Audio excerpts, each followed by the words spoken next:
It started. Does this refresh? It does say that again, and it does all this changed. So it does work, but I don't see anything. Okay, right now. Close this. Stop echo. I don't know what the alarm is for. I'm going to play some music and does it show? Live. Yeah, it does show. Alright, we're live. Cool. So this is two people. Too loud.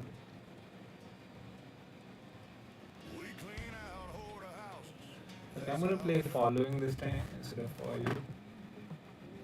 Cool. So I have Rust OS first principles. It's like the first thing, so it's very easy to OS. Kernel. Yeah, I like the idea of TCS OS. Break it apart and bring it back. Dude! Am I gonna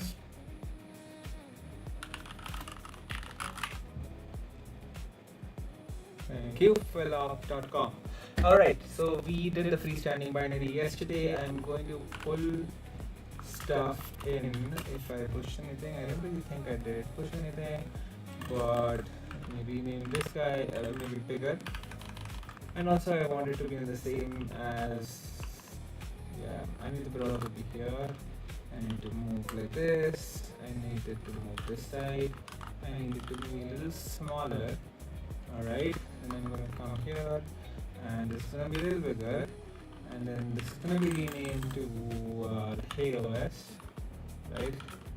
I'm going to cd to hey.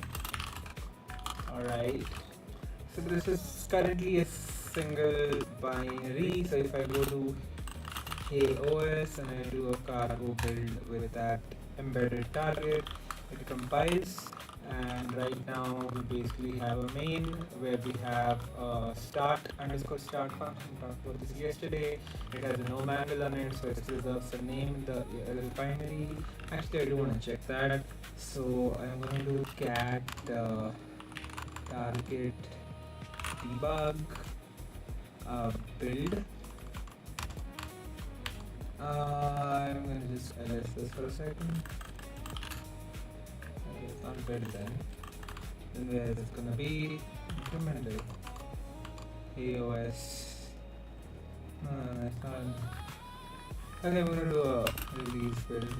Easy to find a binary there. It's tiny binary anyways.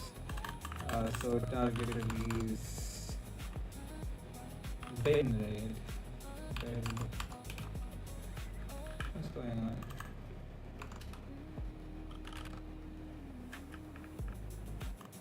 What is this? Oh wait, I won't get an else binary, right? Because I'm not doing the linker and I'm not doing the C stuff, so it's a different thing.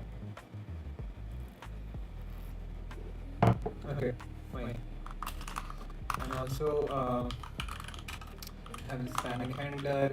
Yeah, this is what I done yesterday. Rust this thing. I need to make this guy happy. I think I done it in the last one itself. So go back to the previous video and this now. Freestanding binary. I'm gonna scroll down to the end. Making the compiler happy. Rust analyzer happy. Yeah. What do I have to do? I just need to rotate cargo by adding that thing. This is probably a Big Box song. Sounds like that. Bun. After what Jared did. Alright. So this is heyos and test for. This is definitely a Big Box song.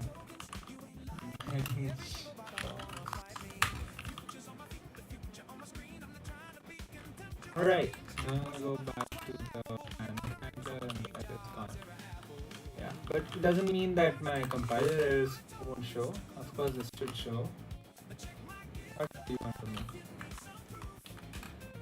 Why is the build working? I don't know. Just and laser is not that. Just experience on this particular machine is not very good. It's very slow. Listen, fine. So we are on par with what I was doing with the Mac yesterday. So I'm going to continue here. I'm going to figure out if it actually doesn't need x86, and I'm probably going to just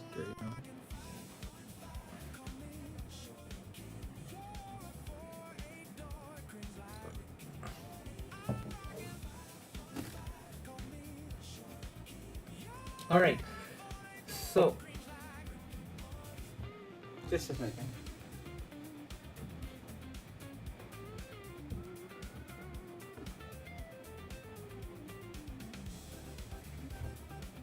Just a second.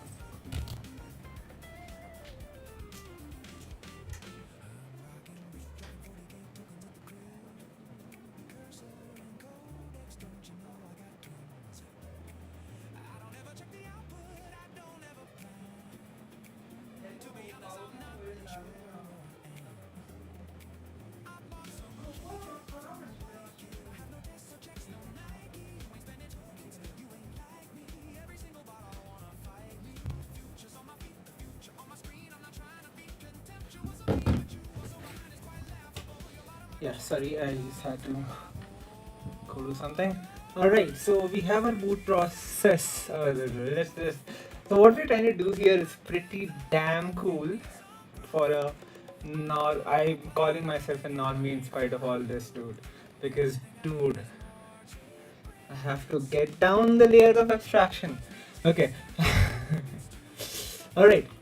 So we create a 64-bit Rust kernel for the x86 architecture. We build upon the freestanding library from the previous post. Okay, I think we talked about all this yesterday, right? So basically, in order to boot on, okay, I'm going to Excel draw this today. Let's see how much I remember. What is going on there? All right, cool. Yeah, one thing I remembered is I have to be zoomed into Excel draw, otherwise it's not visible on the videos later. All I know, it looks horrible. How do I? Yeah, I don't want sloppiness. Okay, cool. So this guy is. Oh, the font is. Can I make the font smaller? Alright, thank you. Okay, so the first thing that happens is I have a power on button on my computer, right? I have this guy. Alright, so I press power. I hate the fact that the font is by default like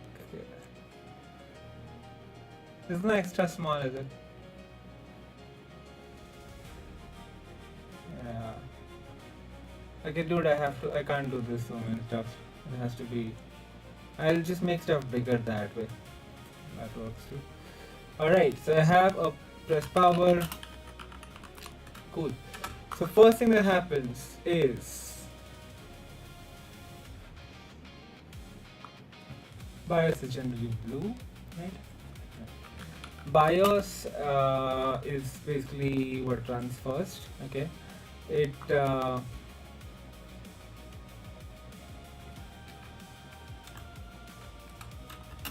lives in the motherboard, ROM. Okay, it looks for bootable disks. All right.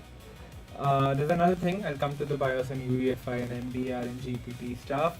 The stuff that I always instinctively knew what to pick, what not to pick, but I never really understood. I kind of understand it now. Fine. The next thing. Now we have our bootable disk. So in the bootable disk, generally we have this thing called bootloader, right? Which is generally the first 512 bytes or loaded chunks or subsequent chunks of disk. Okay, the job of the bootloader is to initialize CPU, etc. Uh, verify RAM exists. Okay, it's going to do those things. Then it's going to finally also, okay, by the way, all this so far happens in this happens in real mode, which is 16-bit, and it's generally the one that is compatible with Intel 8086, right? Intel 8086, the blue guy, right? So it runs in that mode. It's generally simulated nowadays. The next thing that happens is we get converted to either protected mode, which is 32-bit, or we get into 64-bit, where we get 64-bit registers and full memory, right? So the bootloader does this. It switches the CPU to protected mode or 64-bit long mode. This guy is called long mode. Alright, it does that. What else does it do? It passes on the memories to kernel, then kernel takes over, drivers, etc. Right? So this is something that we need. Alright, cool. Let's get back to our blog. Alright, I'm just going to see if one thing I missed is, so BIOS and UEFI are two standards. BIOS is the legacy standard which we used to use. I used to use it until 2016, 2017, and UEFI is the current standard. BIOS is supposed to, it's called Basic Input Output System. I was blown away by the full form yesterday. So it's supposed to be simple, but because it's simple, it also has to simulate the 16-bit real mode and all of that stuff, right? UEFI is more modern, it has more features, it has lots of things like that, and also UEFI, whatever we just described in the doc right now, in the diagram right now, was essentially BIOS, where the initial 5 and 2 bytes that it loads for the bootloader, right? That is called master boot record. If I'm not wrong, it has to be somewhere. Tell me what it's called. Grub and all is fine. UEFI. Okay, I want to get doing stuff, but yeah, that's why it's called MBR. And the other one is called GPT, which is a GUID partition, where it loads the bootloader from the EFI partition. That's what is different in UEFI. Dude, I can make sense out of things from my childhood and things from my future together, dude. Are you kidding me? Alright. Cool. Alright. Cool. Now, the bootloader is something that is its own complexity. So, generally we use something called grub. We all use grub. So, that is one thing. And there's this thing called multi-boot, which is a standard. So a multi-boot compliant bootloader can load multi-boot compliant kernels, and yeah, right here. And grub is the popular one. There was apparently this thing called Lino or Libu, some Linux loader, Lilo, which is legacy. Grub itself is legacy now. Systemd boot is something that's getting very popular, and there's this whole versus debate on it. But whatever, right? So we have grub. Cool.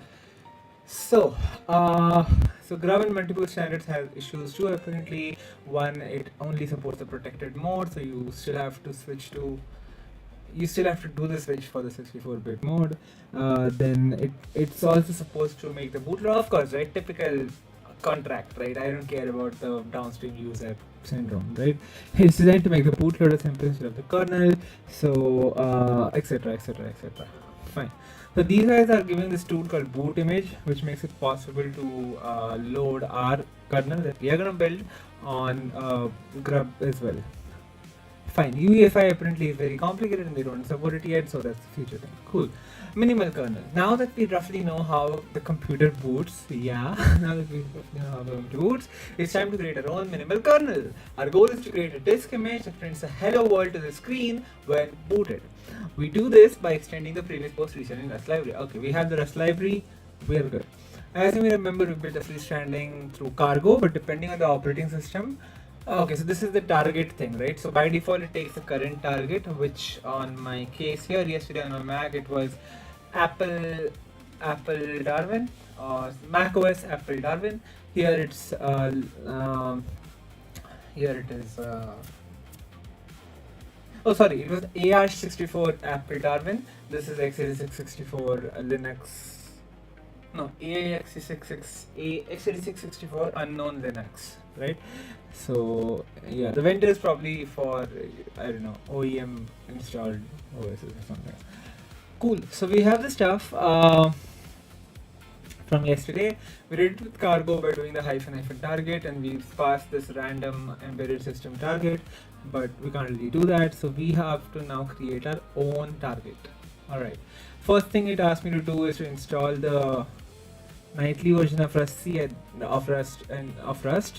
Rust Hub. I don't know why they asked me to do this. Okay, I think it enables this macro for doing assembly and all that. If it's needed, we'll do it. For now, it's fine. Alright, so this is the x86 target. It has LLVM target, which is the name itself. Linux GNU, by the way. It's GNU. Its GNU stands for GNU, NU, something like that. I remember that. Or is that no? That is GNU. Alright, data layout. Apparently, this is something that LLVM uses in order to decide the size of pointers and integers and all those things. I think somewhere, right here. Do I remember stuff? Of course, I remember stuff, dude. When you care about something so deeply that your identity is at risk, of course, you're gonna remember stuff. Okay, so we have some stuff here. Some pre-link, the linker args that get passed, then the OS Linux, of course, target pointers, C, int, width, and all that specified. Cool, so we create our own. I am not going to copy paste. Okay, I'm going to copy paste it. I'm not typing the data layout myself, but let's create this. Alright, so the first thing I'm going to do now is go to the same path as cargo terminal and create a x86 64 hyphen no, x86 64 hyphen. Why unknown is not there? I'm going to put unknown, and we're going to have heyos. Alright, I'm going to paste the stuff here, and the rest remains the same. Cool. So we have this, okay. Note we changed the OS to none. Yeah, we did that in this third key right here. Alright, fine. We add the following build related entries, linker flavor with, oh, this is the entire one. Okay, I think this is a good way to start, right? Let's add one by one. Let's understand what it does and add. I'm not going to add by default. So by default, we have LLVM target. I understand that. We have data layout. I understand that. Arch, fine. OS, fine. Executables, fine. This stuff is a little unclear, but we basically copied it from the Linux file, right? Okay. So it's a standard values for it. Target and little endian, 64 is the width of the pointer, and 32 is the width of the cent. Cool. Okay, so most fields remain the same, so we just copy this part, right? Alright. Now that we change the OS, we will run very well. Fine. We add the following, which are build related. Alright. So I'm going to add this. I don't have a JSON linter. Don't tell me I broke JSON. Why? How did I break JSON, dude? This comma is not right.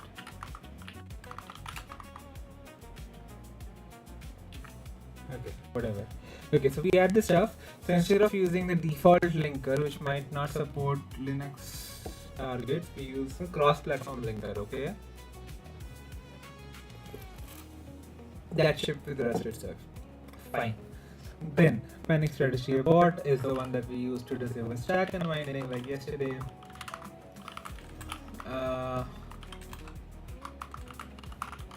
All right, we do that. This specifies, we know this part, this is fine. Same as, okay, I can remove from our cargo terminal now. Right, I don't need this guy anymore.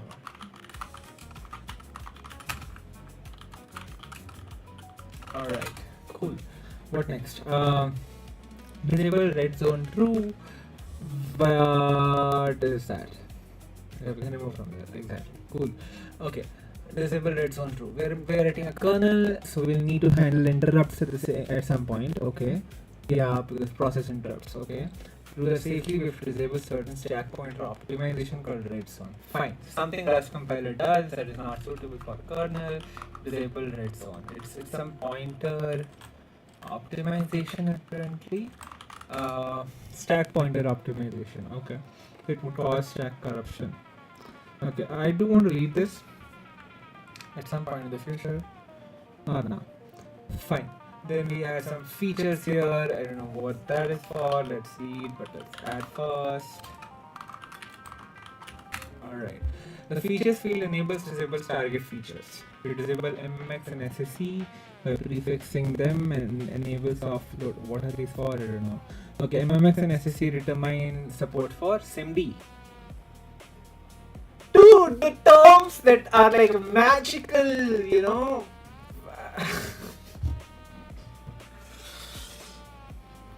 I feel like if I'm able to get through this, I will feel like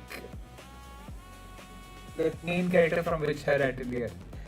Right? Drawing magic is something that only a few people could do, but you can definitely become one of those people. We can become one of those people. We can become wizards. Alright. Cool. So, these two. Disable SIMD. Or determine support for SIMD instructions, which can speed up program significantly. However, using the large SIMD registers in OS. What is weird music right here? Alright. Not now, dude. It's interesting, but not now. Okay. Okay. Let's read the first part. So, we disable the features by adding a minus. That's cool. We enable by adding a plus. Perfect. So, we enable soft load. We disable MMX and SSE. Alright.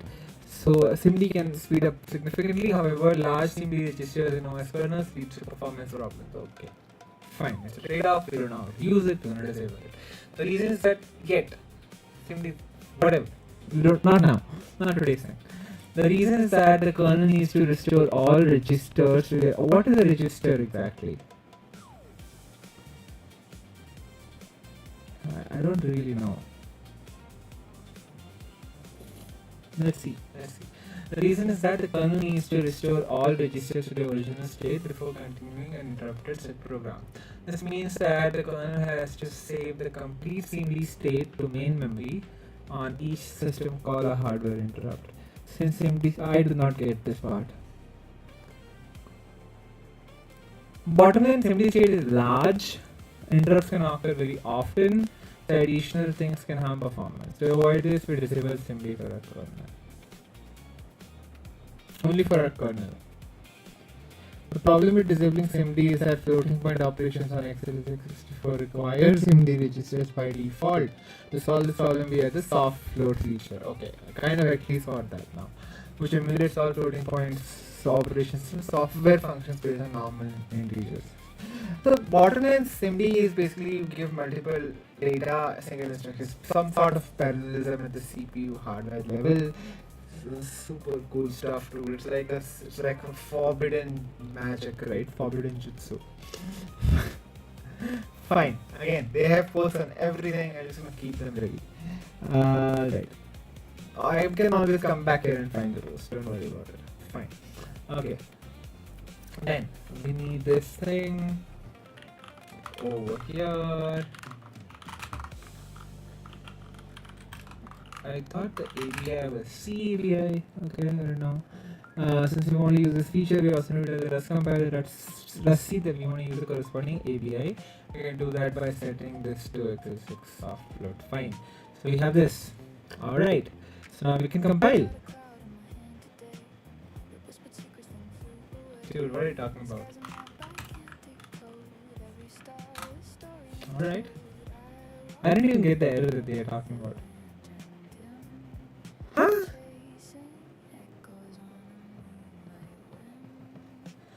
Note that the entry point needs to be called start regardless of your host OS. We can now build a kernel. Okay. Oh yeah, of course this will work, right? I have to give the target as this guy. And I got the JSON target JSON thingy. So what's the thing? It tells us that a custom JSON target specifications are unstable feature. Fine, so it needs to be enabled. Is that why we need nightly? No, it's just a dot cargo config. I could add it here itself, yeah. Which cargo? Yeah. Vi cargo config toml doesn't exist. Let's add unstable. It's an unstable cargo feature. JSON target spec true. Alright. What next?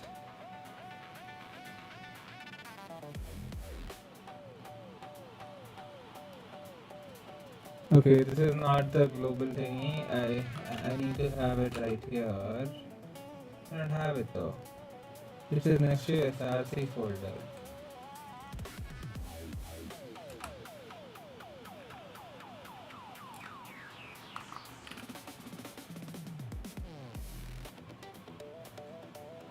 JSON target spectrum. Let's see. That's the AI.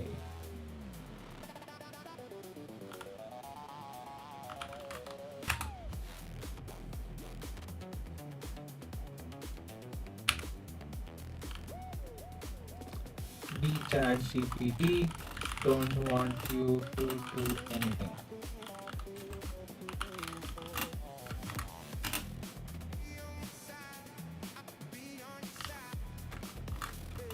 I'm stuck at same JSON unstable error.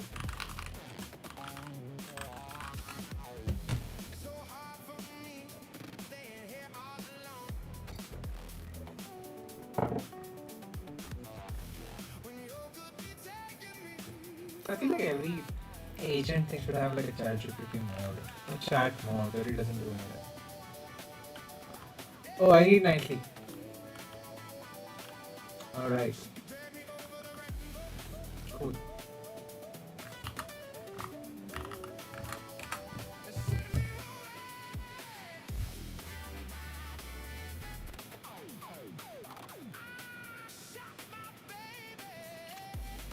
I don't know what the lyrics are, but it's something the AI has made. Alright. I did this. Oh wait, now it will generate dot cargo, is it? Okay.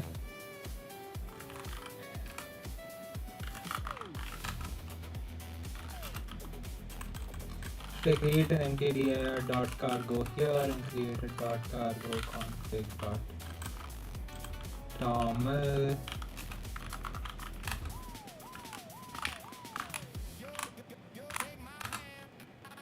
No, dude.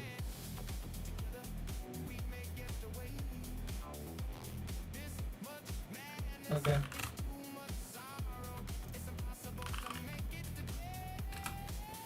Okay, I installed nightly, created in file in project cargo build No, same.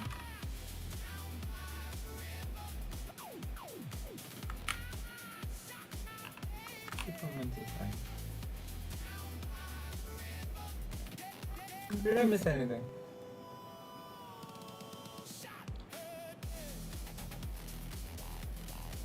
I have this. Check my cargo config. I don't want to pass the flag.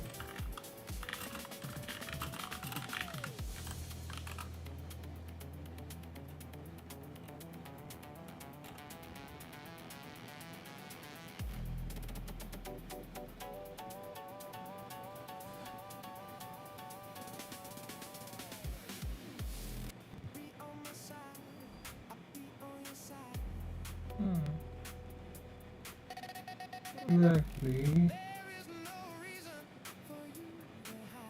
Okay. Oh, okay. Yes, the core library by default only supports valid triples, not ours. We have to add stuff like this. So this config is absolutely necessary.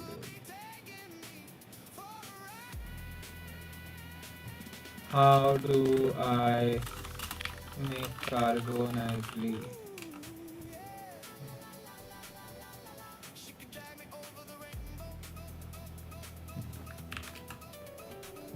This is some Rust C stuff. Ah, thank you.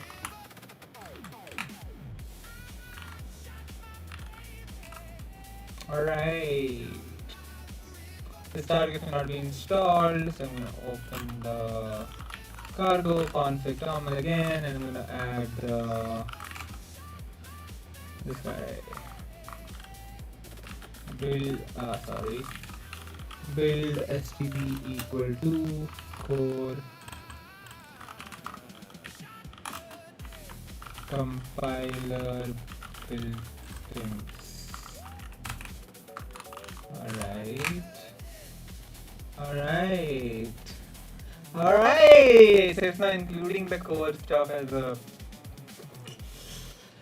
Alright, that is cool. After setting this, we should be able to compile and delete compile. I'm gonna do a release compile just for the heck of it. Hey, yeah, no. Okay. I thought, do I not have to get this file? I probably do. There must be some cargo terminal that automates that. We're fine. Okay, now are we ready to do stuff? We are nowhere near ready to do stuff. But okay, we have compiled. Dude, how much time do we have? Easily. Alright. Okay. After setting the build standard configuration and installing the Rust SRC sorry, something else. Oh, it does that only. Okay. We can rerun the build, and now we see that it compiles. It recompiles core, Rust STD workspace core. I want to see that again, dude. Cargo clean. I want to see what it did. It recompiles core. Rust STD workspace core. A dependency of compiler built-in and compiler built-in. I did see compiler built-in last time. Okay. Fine. Alright. And the compilability for dependency of compiler built-ins and compiler built-ins libraries for a custom target. Memory related intents. The Rust compiler assumes that. Wait, what? This is distracting, dude. This play for you. This random weird music you're playing. Alright. Memory stuff. The Rust compiler assumes that a certain set of built-in functions is available for all systems. Most of these functions are provided by the compiler built-in script that we just recompiled. Alright. However, there are some memory-related functions that are not enabled by default. Dude, this is too loud. It's too loud. Now it's muted.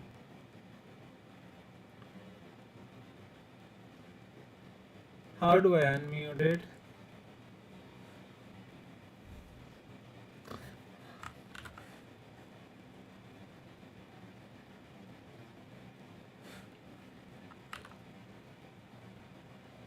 Misery First day ran like a tight ship, just how we'd all been taught. Old man Larry always said, work the pile, don't work the thought. 2 bedrooms and a bathroom by the time All right. the sun had slipped. We filled up 240-yarders. Cool. So yeah, so most of this stuff is provided by the compiler built-in script that we just recompiled. However, there are some functions that are not enabled by default because they're normally provided by the C library of the system. Okay, dude, this is still too loud. I'm just gonna close this. It's distracting at this point. Okay. Yes, generally they're provided by the C library of the system. These functions include memset, memcopy. Okay, okay, dude, these are the functions that I've heard. This is on the same level to me as Rasengan or Karyo no Hoku or Wingardium Leviosa. This is on the same level to me. Mem copy, dude. Mem compare. Real programming, dude. Real programming. Okay, and these functions include memset, which sets all bytes in memory block to a given value. Sets all bytes in a memory block to a given value. Okay. Mem copy, which copies one memory block to another, and it's supposed to be, I think, good. I'm not sure. Mem compare, which compares memory blocks. All right. While we did not need any of these functions to compile a kernel right now, they will be required soon as we add more code to it. We'll be copying structs around. Okay. Let's see. Since we can't link the C library of the operating system, we need an alternative way to provide these functions to the compiler. One way is to implement our own memset, etc., and apply the no mangle. Sorry, buddy, dude. I'm not the second Hokage yet. Tribute to them to avoid the automatic renaming during compilation. However, this is dangerous since the slightest mistake in the implementation will lead to undefined behavior causes it's of course unsafe. Alright. For example, implementing memco. Okay, we're actually taking an example. Okay. For example, implementing memcopy for for loop may result in an infinite recursion because for loops implicitly call the into iterator trait method. Yeah, every time it does a dot next thing. So it could call memcopy again, so it's a good idea to reuse existing well-tested implementation instead. Yeah, there are certain places where you don't become over smart. Alright. Fortunately, the compiler built-in script already contains all this, which is good. We just disabled by default. We just need to enable it. So all this was just for this one line in our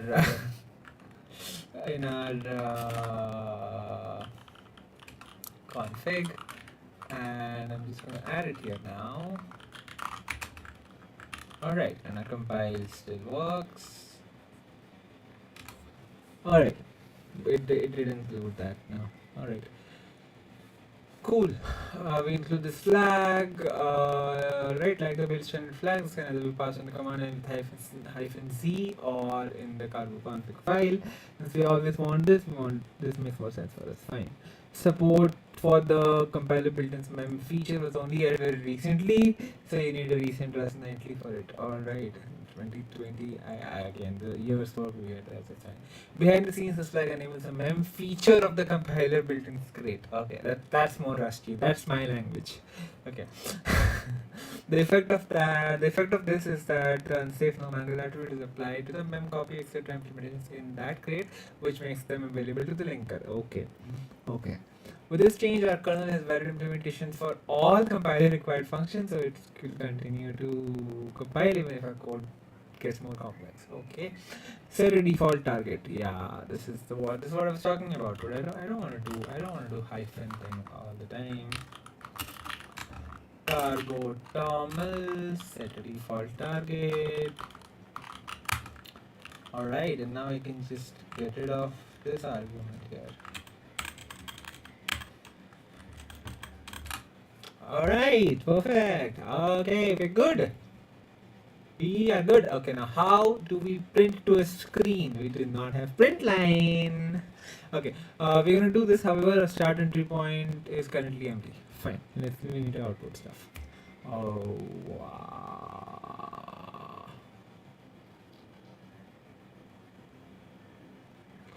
Are we done? Dude, are you kidding me? Within 1 hour. Alright. This is probably something extremely rudimentary to a kernel developer. But whatever, dude. Whatever. I'm doing it in Rust. Okay, there's a thing called VGA text buffer. What is that? Introduced in 87 by IBM as part of the VGA standard for PS2 computers. It used an IBM PC compatible da da da da da da. Alright, so we have some box drawing and something and something and something. Hey, thank you, dude. Thank you for existing. Go back to this thing right now. Okay, so you're gonna use this thing. It's a special memory area mapped to the VGA hardware that contains the contents displayed on screen. That is so cool. You write to a memory area and it prints stuff to the screen. Of course, kids in the 90s were more into computer science, dude. This is the first thing they probably did. I hate web dev. Okay. I'm getting goosebumps from the inside here. Okay, it normally consists of 25 lines. 25 lines that each contain 80 character cells. Okay. ASCII, dude, ASCII. Each character cell displays an ASCII character with some foreground and background colors. The screen output looks like this. La la la la la la. Alright. We will discuss the exact layout of the VGA buffer in the next post. Right now, we'll write a small driver for it for printing hello world. All we need to do is we just need to know that the buffer is located at the address 0xb800.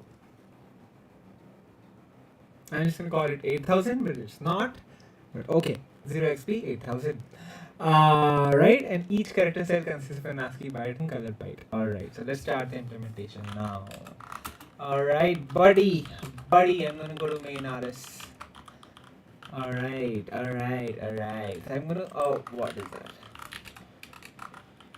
Cool. So, first thing, I need a static variable since it's just a string.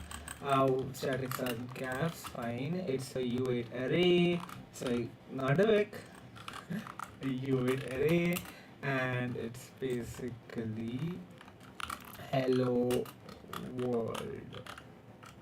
I don't want to say hello world, but still, or maybe I should, in respect to the computing history. Alright.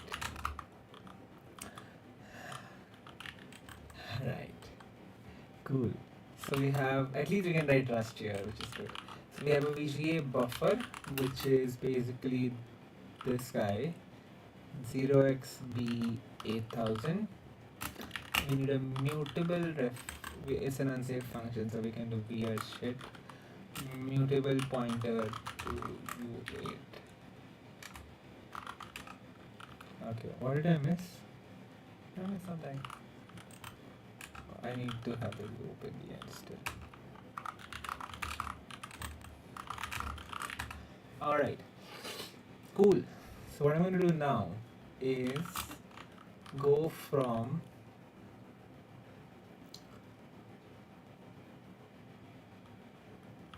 I'm going to do an enumerated iter byte in hello dot iter enumerate. Now I have this thing. Hey, I could just do an into iter and do a map, dude. I don't have to copy the exact code. I'm not going to copy the exact code. That's not fun. Cool. So I have hello dot iter dot map. Alright. This thing is going to take I and byte.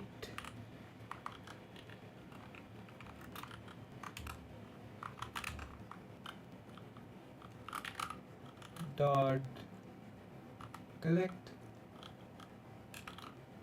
What am I collecting it into, bro?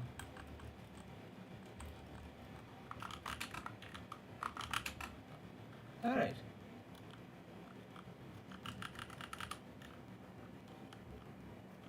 Do I not put the brackets?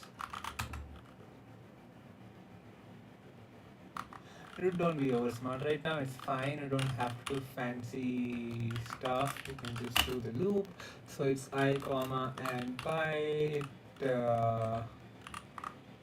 in hello dot iter dot enumerate, and in this loop we are now going to do stuff. So this is unsafe because we are writing by pointer addresses directly. So that makes sense to me. Okay, so we're gonna take the VGA address point, VGA buffer, this guy. It has a function called offset.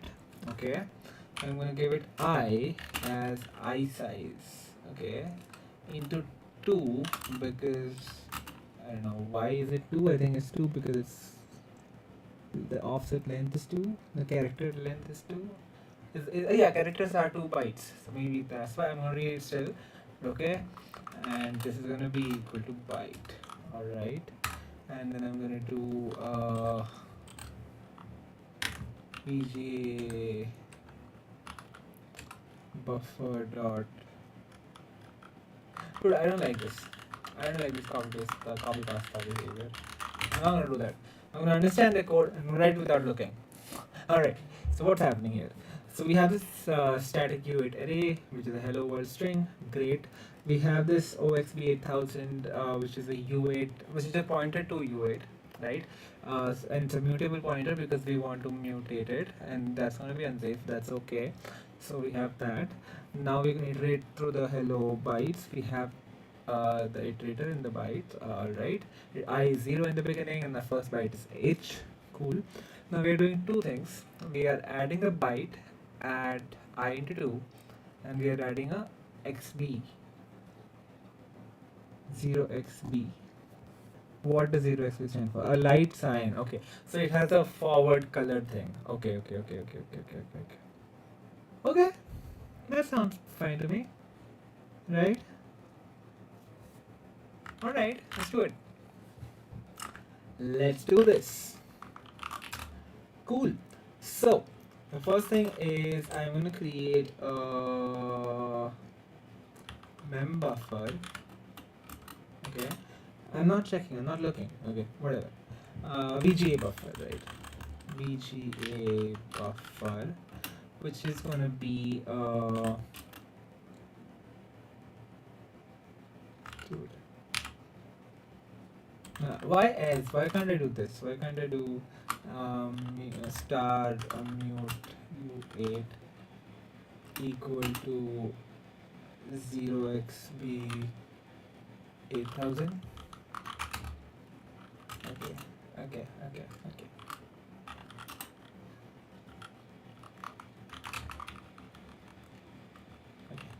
So I'm gonna leave this sentence.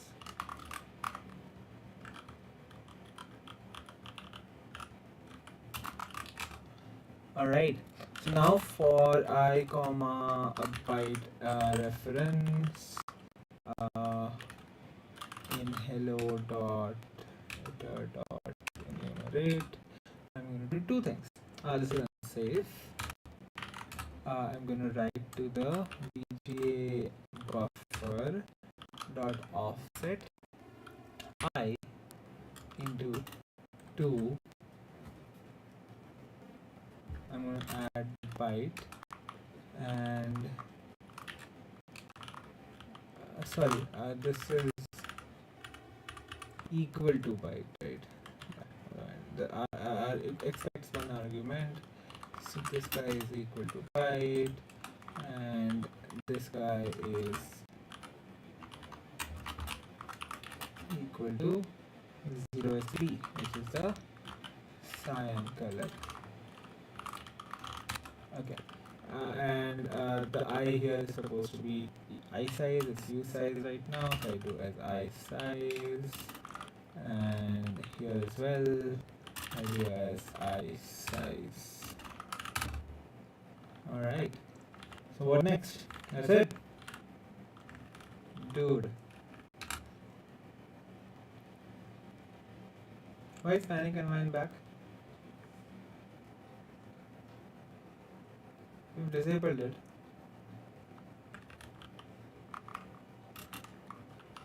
I can add it back to cargo toml for now.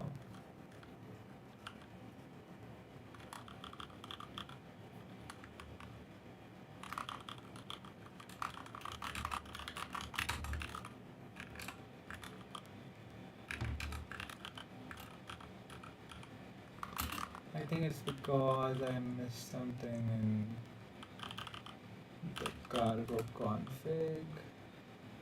Yeah, I'm pretty sure I missed something. No, I did not. Okay, fine. That's fine. Okay. So we take the integer, we cast it into a raw pointer, then we iterate over the bytes of the static hello string. We use enumerate to additionally get a running variable I, which makes sense. The offset method writes to the string byte, which makes sense. The corresponding color byte as well, which is at the next place, which is a light cyan color. Note that is unsafe. This makes sense to me. I'm gonna skip the unsafe part. That is totally okay. Skip that. It only allows you to do 5 additional things. What are the 5 additional things? Dereference a raw pointer, call an unsafe function, access or modify mutable static variables, implement an unsafe trait, access fields of union S. This I don't understand. The last guy, rest are okay. Whatever, that's fine. Not the point of this video. Okay, I want to emphasize this is not. Okay. It's very easy to mess up. Okay, fine. Whatever. This is fine. We'll minimize. Memory safety. Yay! Skip that. It's okay. Okay. Now, right. So I still can't complain it. I'm getting a duplicate symbol start.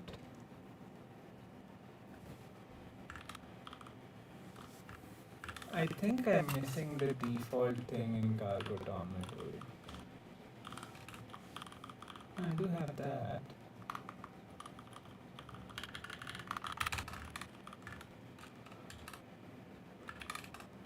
Why am I getting duplicate symbol start?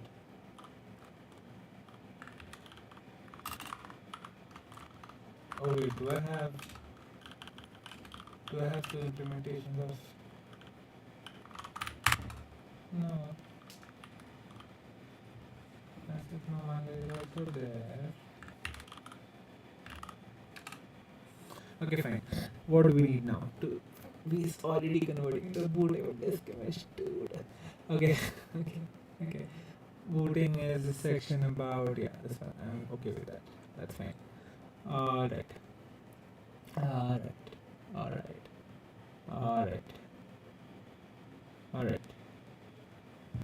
Alright. So the bootloader is responsible to initialize CPU and load a kernel. Instead of writing on bootloader, we are using the bootloader crate, which is totally okay. So I'm going to add that cargo add bootloader. Alright, I'm going to check the version.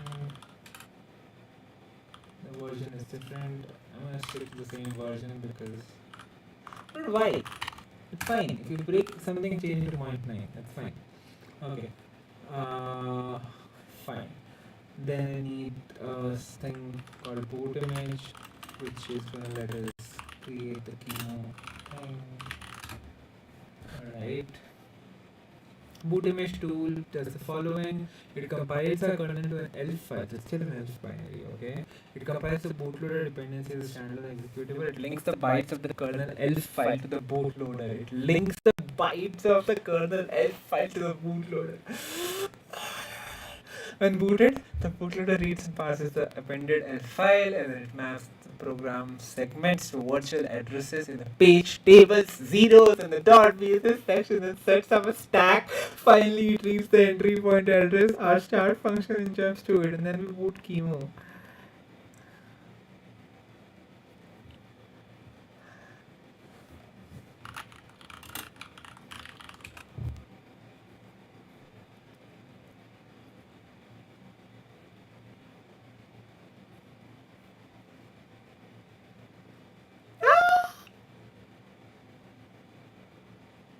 What's up?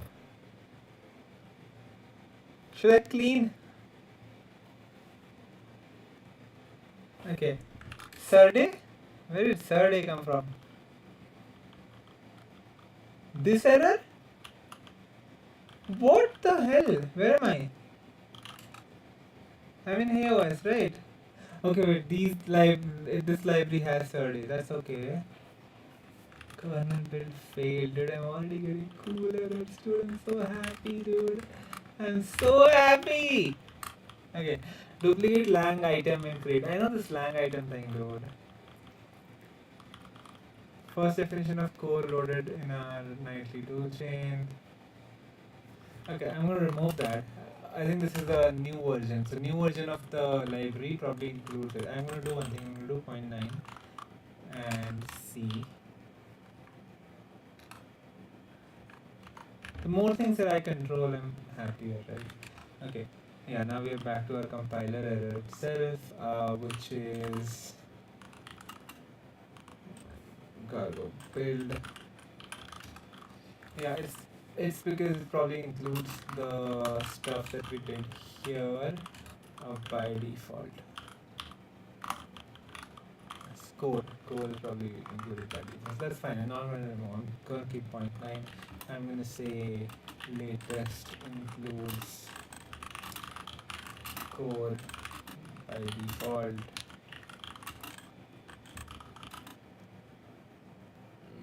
No, that's okay. Fine. Now, what is breaking? So we have duplicate symbol start. Why is that? Try to deal with this. Okay. So our target is right. Let's try compiling by passing the target.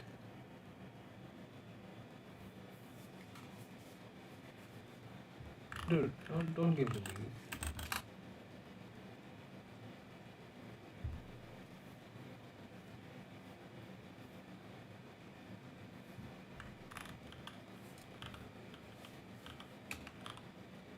Okay, this compiled.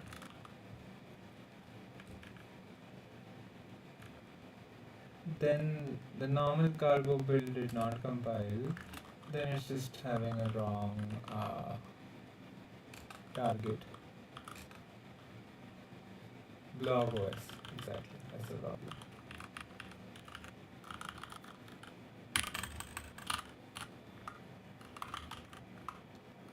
Also, there's an unknown here. You don't know the vendor. Let's copy this guy. Go here. Target equal to paste. Isn't it the same? It is the same, dude.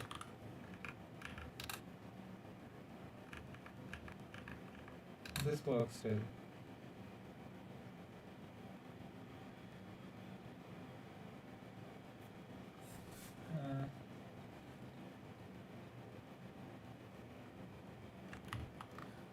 It's the same guy.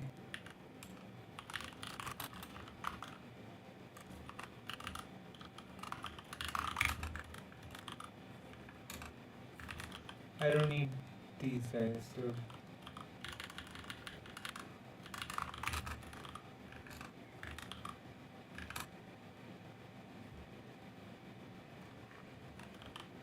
Let's see if the unwinding thing comes back. Okay, this is okay. Are we done? Was that this? Combo what image, dude? Okay, this guy is back.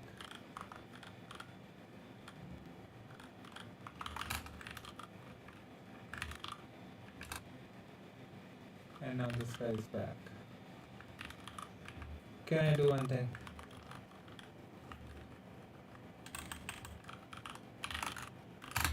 We'll figure out that later. A little VM2 serving comfort, dude, and I get the same amount of that rest and VM2. Let's add this.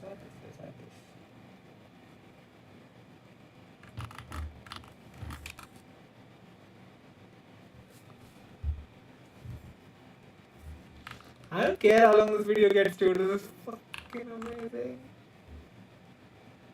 But if I get to qemu state, I'll be over the moon, dude. Yeah, I mean, if I get the, what is it called? The cow file, right? I'm guessing it's cow. It's a bin. Okay. I don't know. Q cow something. I'll do that chemo probably. Dude! Dude! LS target! X86! Debug!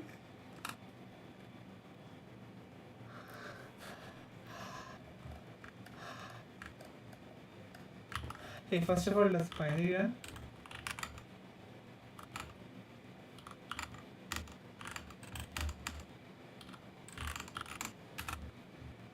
Sec fault.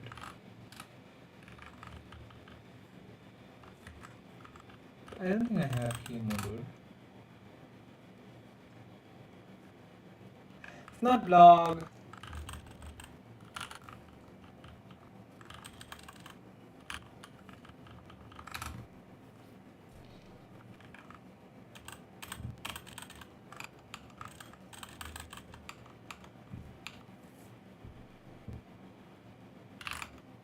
Didn't I build the release?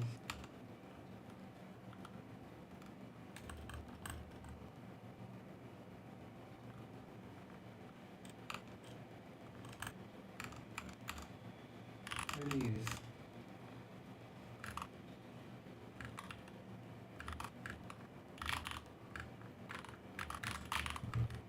Do a release. It's okay, they've done the debug only.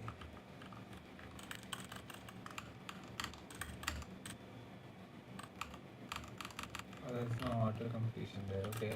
So I have target, x86, debug, boot image. This is my path.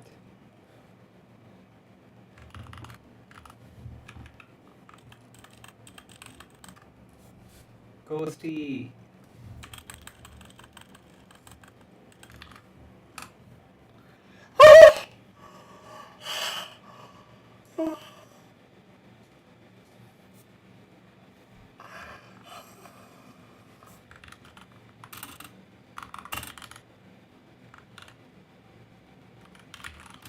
Hello fucking world!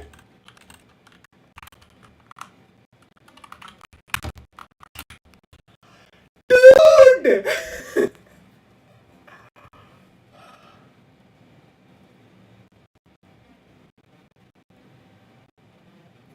British Currency.